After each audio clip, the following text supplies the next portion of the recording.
നമസ്കാരം. ഉൽപ്പൽ ചേട്ടൻ പറഞ്ഞ പോലെ ഞാൻ പറയുന്നില്ല, ഞാനൊരു അധിക പ്രസംഗിയാണ്. എന്നാൽ 2 വാക്ക് പറയാം. ആദ്യം ഈ ഓഡിറ്റോറിയത്തിന് ദൈവത്തിൻ്റെ നാമത്തിൽ നന്ദി പറയുന്നു. കാരണം ഞാൻ കാലടി ശ്രീശങ്കര കോളേജിൻ്റെ അധ്യാപകനായിരുന്നു. അപ്പോൾ ഈ കോളേജിൽ പലവട്ടം എക്സാമിനേഷൻ നടത്താൻ വന്നിരുന്നു. പക്ഷെ ഓഡിറ്റോറിയത്തിൽ കയറാൻ ഭാഗ്യം കിട്ടിയില്ല. ഇപ്പോഴാണ് ഈ പരിപാടിയിലൂടെ ഈ ഓഡിറ്റോറിയം സന്ദർശിക്കാൻ അവസരം കിട്ടിയത്. നന്ദി. ഒരു ഗുരുത്വം ഉണ്ടെങ്കിൽ പല പല തടസ്സങ്ങൾ മാറിപ്പോകും എന്ന് വേദങ്ങളിലൂടെ മനസ്സിലാക്കിയതുകൊണ്ട് പറയാം. 2, എൻ്റെ ഡോക്ടറേറ്റ് മൈക്രോബയോളജിയും എൻ്റെ എംഫിൽ സൈറ്റോജെനറ്റിക്സും ഞാൻ ബയോളജിയിൽ 28 വർഷം കൊണ്ട് പഠിപ്പിച്ചതാണ്.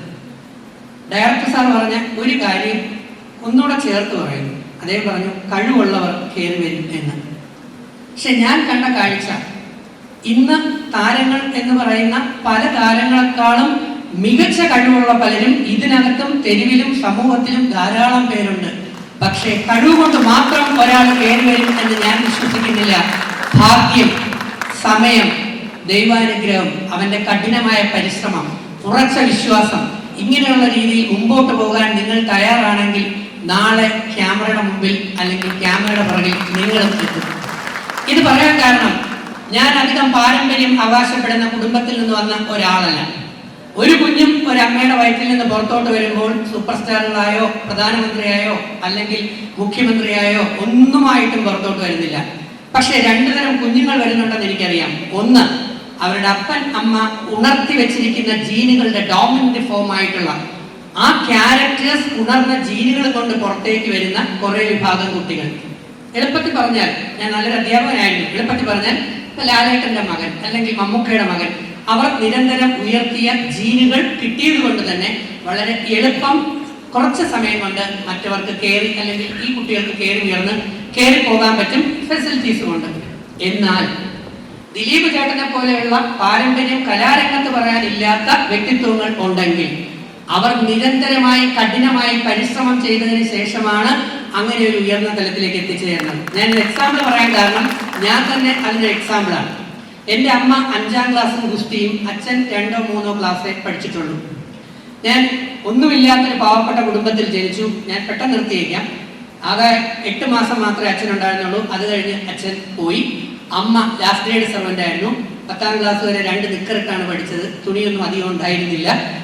അപ്പൊ ഞാൻ ചിന്തിച്ചത് ഇത്രയേ ഉള്ളൂ, എന്റെ കൂടെ ഉള്ളവരെല്ലാം ഭയങ്കര പഠിപ്പിസ്റ്റുകളാണ്. എനിക്ക് കൂടുതൽ കട്ടയ്ക്ക് പഠിക്കാനായി പാരമ്പര്യമായി എൻ്റെ കയ്യിലൊന്നുമില്ല. പക്ഷേ പല ഇൻസൾട്ടുകൾ, അവഗണനകൾ, പരിഹാസങ്ങൾ, പുച്ഛങ്ങൾ, ചതികൾ, വഞ്ചനകൾ ഇതെല്ലാം നിങ്ങൾക്കുണ്ടെങ്കിൽ നിങ്ങൾ ഓർക്കുക, ആ അനുഭവങ്ങൾ ഒരു എരിയാത്ത തീനാളമായി നിങ്ങളുടെ മനസ്സിന്റെ ഉള്ളിൽ ചാനൽ മൂടി അല്ലെങ്കിൽ ചാരം മൂടി നിങ്ങൾ അകത്തിട്ടിരിക്കണം. അതിനെ നിങ്ങൾ കത്തിക്കരുത്. കത്തിച്ചാൽ നിങ്ങൾ ചിലപ്പോൾ സ്വയം കത്തിപ്പോകും.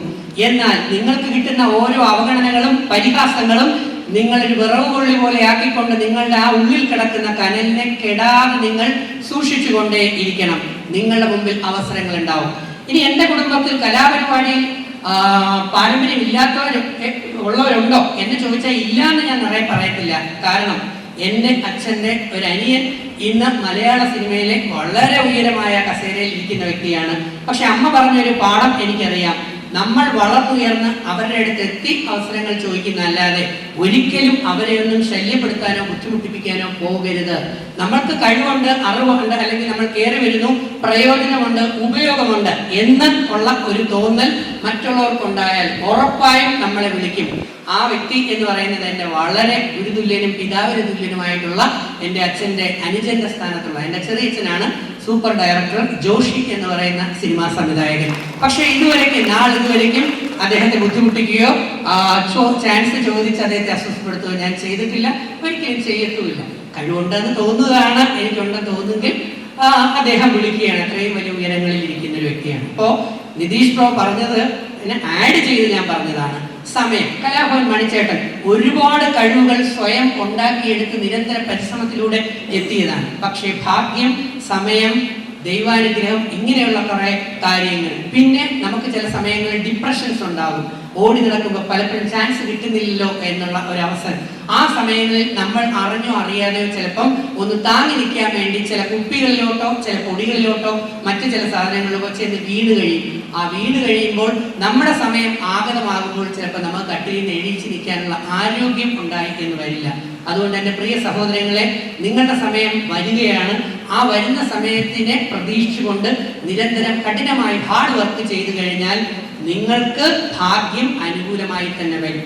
എനിക്ക് എങ്ങനെ ഇവിടെ ഇത് കിട്ടി? ചിലപ്പോൾ ഇരിക്കുന്ന ആരെങ്കിലും ഒരാളെങ്കിലും സംശയമുണ്ട് തോന്നിയിട്ടുണ്ടാകും, ഇദ്ദേഹത്തിന് എങ്ങനെ ഇവിടെ കിട്ടി, അല്ലെ ഇവരെങ്ങനെ ഇത് കിട്ടി? വളരെ സിമ്പിളാണ്. ഈ ഡയറക്ടർ സാറിനെ ഞാൻ കണ്ടിട്ടേ ഇല്ല, എനിക്കറിയില്ല. ഈ പ്രൊഡ്യൂസർ സാറിനെയും എനിക്ക് നേരെ ചുവേ അറിയില്ലായിരുന്നു. ഞാൻ കുറേ ഓഡിഷൻസിന് അയച്ചുകൊണ്ടേയിരിക്കും. 6 ഓഡിഷൻസിന് അയച്ചു.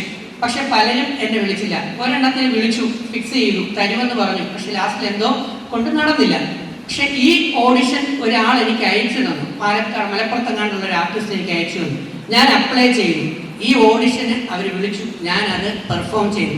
അങ്ങനെ അവരുടെ മുമ്പിൽ എൻ്റെ കഴിവ് തെളിയിച്ചിട്ടാണ് എന്നെ ഇതിലേക്ക് ഒരു ദിവസം നിതീഷ് സാർ വിളിക്കുന്നത്. So you are selected Rajith Kumar എന്ന് പറയും. അതിനുശേഷമാണ് ഡയറക്ടർ ചില കാര്യങ്ങൾ, കാരണം ഞാൻ 20 വർഷത്തോളം മോട്ടിവേഷൻ സ്പീക്കറായിട്ടും പാവപ്പെട്ട താഴേക്കടയില് പഠിക്കാൻ ബാക്കി നിൽക്കുന്ന കുട്ടികളെ മോട്ടിവേറ്റ് ചെയ്ത് MBBS-ഉം MD-യും IAS-ലും ഒക്കെ മോട്ടിവേറ്റ് ചെയ്ത് കൊണ്ടുവരുന്ന ഒരാളെന്നുള്ള നിലയിൽ കുറെ കാര്യങ്ങൾ ചർച്ച ചെയ്തിരുന്നു. അപ്പൊ സിനിമ ഇതാണ്, നമുക്ക് ദൈവാനുഗ്രഹം. നേരത്തെ മോഹൻ ചേട്ടൻ പറഞ്ഞ ഒരു കാര്യമുണ്ട്, അത് പ്രത്യേകം അടിവരയിട്ട ഒരു സാധനമാണ്. ശ്രീമൂലധരം മോഹൻ ചേട്ടൻ പറഞ്ഞൊരു ഡയലോഗ്, നമ്മൾ നമുക്ക് വേണ്ടി പ്രാർത്ഥിക്കുന്നതിനേക്കാൾ ഏറ്റവും ശക്തം എന്ന് പറയുന്നത് നമുക്ക് വേണ്ടി മറ്റുള്ളവർ പ്രാർത്ഥിക്കാൻ ഉണ്ടാകുക എന്നുള്ളതാണ്. നന്മ നിറഞ്ഞ മറിയമേ നിനക്ക് സ്വസ്തി, സ്ത്രീകൾ ഇനി എനിക്ക് അറിയാമല്ലോ നമുക്ക് വേണ്ടി അപേക്ഷിക്കണമേ എന്ന്.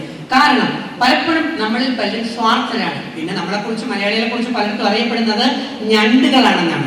ഒരുവിധം കയറി വരാനായിട്ട് ശ്രമിക്കുകയാണെങ്കിൽ മറ്റേ ഞണ്ടവനെ വലിച്ചിട്ടിരിക്കും. അപ്പൊ ഈ പ്രൊഡ്യൂസർ കഷ്ടപ്പെട്ട് അല്ലെങ്കിൽ ഡയറക്ടർ കഷ്ടപ്പെട്ട് ഒരു പ്രൊഡ്യൂസറിനെ കണ്ടെത്തി വരുമ്പോൾ ഈ ഡയറക്ടറെ എങ്ങനെ വലിച്ചിടാമെന്ന് വേറെ കുറയണവും ഈ പ്രൊഡ്യൂസറിനെ എങ്ങനെ വലിച്ച് അപ്പുറത്തോട്ട് കൊണ്ടുപോകാം എന്നുള്ള ചിന്തകളിലും ഇതിനകത്ത് വരാം. കാരണം എനിക്ക് 32 വർഷം ഈ സിനിമയിൽ എക്സ്പീരിയൻസ് ഉണ്ട്. ഞാൻ MSc കഴിയുമ്പോൾ തൊട്ട് സിനിമകളിൽ അഭിനയിച്ചു തുടങ്ങിയാണ്. GS സുരേഷ് ബാബു സാറിന്റെ മാന്യന്മാരിലാണ് ആദ്യമായി അഭിനയിച്ചത്. അത് കഴിഞ്ഞ് പിന്നെ കുറെ ചിത്രങ്ങളൊക്കെ ചെയ്തു. പിന്നെ പഠിക്കുമെന്നുള്ളതുകൊണ്ട് ഇങ്ങനെ ഹാർഡ് വർക്ക് ചെയ്ത് ജീവിക്കാൻ നിവർത്തിയില്ലാതെ MSc ഞാൻ പഠിക്കുമ്പോൾ പോലും ഞാൻ ബ്രാൻഡ് പാൻസ് ഇടുന്നത് പത്തനാപുരത്ത് ഗണേഷ് കുമാർ എന്ന് പറയുന്ന മന്ത്രി സാറിന്റെ റിലേറ്റീവ് ആയിട്ടുള്ള രഞ്ജിത്ത് എന്ന് പറയുന്ന പയ്യന്റെ, അവർക്ക് അവിടുത്തെ സ്കൂളിന്റെ മാനേജറാണ്. അവൻ ഇട്ടിരുന്ന ഡബിൾ ബുൾ എന്ന് പറയുന്ന 2 ജീൻസുകളാണ് ഞാൻ ആദ്യമായിട്ട് ഇട്ട് തുടങ്ങിയിരുന്നത്. സോ നമ്മൾ പഴയതൊന്നും മറക്കാൻ പാടില്ല. അങ്ങനെ പഠിച്ച് ഹാർഡ് വർക്ക് ചെയ്ത് കയറി വന്നപ്പോൾ എൻ്റെ അമ്മയും അച്ഛനും സ്കൂളിൽ പോയി കോളേജിൽ പോയിട്ടില്ലെങ്കിൽ ഞാൻ 7 കോളേജുകളിലൂടെ 7-8 ഡിഗ്രികൾ എടുക്കാൻ ഒരു അവസരം എനിക്ക് കിട്ടിയത് എൻ്റെ നിരന്തരമായ ഹാർഡ് വർക്കും ദൈവാനുഗ്രഹവും കൊണ്ട് മാത്രമാണ്, അല്ലാതെ വേറെ ലക്ഷ്യമൊന്നുമില്ല. അത് കഴിഞ്ഞ് ഇങ്ങനെ കോളേജുകളിൽ കയറാൻ വേണ്ടി തെറ്റിത്തിരിഞ്ഞ് നടക്കുമ്പോഴാണ് അവസാനം എത്തിച്ചേരുന്ന കാലടി ശ്രീശങ്കര കോളേജിൽ. അവിടെ കയറി അദ്ദേഹം അവിടെ പ്രവർത്തിച്ചുകൊണ്ടിരിക്കുമ്പോൾ പിന്നെ മറ്റേ ഫാമിലി പല മേഖലകളിലൂടെ ആകെ പ്രാരാബ്ധമായി തകർന്നു തരിപ്പണമായി എന്നേ ഞാൻ വെട്ടിയിലായി പോകേണ്ട ആളായിരുന്നു. അവിടെ നിന്നും വീണ്ടും 2019 ലാസ്റ്റിൽ ഏഷ്യാനെറ്റ് എന്നെ വിളിക്കുന്നു, ബിഗ് ബോസിലേക്ക് ക്ഷണിക്കുന്നു. ഞാൻ പറഞ്ഞു നോ എന്നാണ് പറഞ്ഞത്. ഇന്നിപ്പോൾ ഞാൻ കയറി വരുമ്പോൾ 3-4 പയ്യന്മാർ എൻ്റെ കൂടെ ഓടി വന്നു, ചേട്ടാ ഞാൻ എനിക്ക് ചാൻസ് അല്ല, ഞാനും കൂടുതൽ ചെയ്യുകയാണ്, ഞാൻ കയറിയതേ ഉള്ളൂ, ഇങ്ങനെ വരുന്നുണ്ട്. അവർക്കൊരു പ്രതീക്ഷയ്ക്ക് വേണ്ടി ഞാൻ പറയുകയാണ്. ഏഷ്യാനെറ്റ് നവംബറിൽ എന്നെ വിളിക്കുന്നു. ഞാൻ നോ എന്നാ പറഞ്ഞു. എന്താണ് ഈ ബിഗ് ബോസ് എന്ന് എനിക്ക് അറിഞ്ഞുകൂടാ. അത് കഴിഞ്ഞ് ഡിസംബറിൽ അവർ വീണ്ടും എന്നെ ഒന്ന് വിളിച്ചു. കാരണം പലപ്പോഴും ചാനൽ ചർച്ചകളിൽ ഞാൻ പോയിരുന്ന അടികൂടി ഒരുപാട് അടി ഞാൻ വാങ്ങിക്കാറുണ്ട്. അപ്പൊ ഇതുപോലെ ഷോയിൽ കൊണ്ടുപോയി കുറെ അടി കിട്ടാം എന്നുള്ള ധാരണയായിരിക്കും എനിക്കുണ്ടായിരുന്നു, ഒരു പേടിയായിരുന്നു. പക്ഷെ എന്തായാലും പോകാമെന്ന് തീരുമാനിച്ചു. ഒരു 5-6 ഷർട്ടും മുണ്ടും പാൻസും വെച്ച് വെട്ടിയിൽ കഷത്തും വെച്ചിട്ട് ആരും ചോദിക്കാനും പറയാനും ഇല്ലാത്തതുകൊണ്ട്. കാരണം 2019 അമ്മ പോയി. അതോടുകൂടി പിന്നെ ഞാനും ലോക മലയാളികളും. അമ്മ പോകുമ്പോൾ ഏറ്റവും വലിയ വിഷമമായിട്ടും അയ്യോ എൻ്റെ മോന് വേറെ ആരുമില്ലല്ലോ. പക്ഷെ 2020 ജനുവരി 3-ാം തീയതി നമ്മുടെ സ്വന്തം മോഹൻലാൽ ലാലേട്ടന്റെ മുമ്പിൽ ചെന്നുകൊണ്ട് അനുഗ്രഹം വാങ്ങിച്ചുകൊണ്ട് ബിഗ് ബോസ് ഷോയിലേക്ക് കയറിയത് മാത്രം എനിക്കറിയാം. പിന്നെ എന്തൊക്കെയാണ് അവിടെ നടന്നതെന്ന് എനിക്ക് ഒരു ഐഡിയയില്ല. അത് കഴിഞ്ഞ് തിരിച്ചിറങ്ങുമ്പോൾ ലാലേട്ടൻ ഉൾപ്പെടെ 10-30ഓളം സിനിമാക്കാർ വീട്ടിൽ വന്നു, അവസരം തരാമെന്ന് പറഞ്ഞു.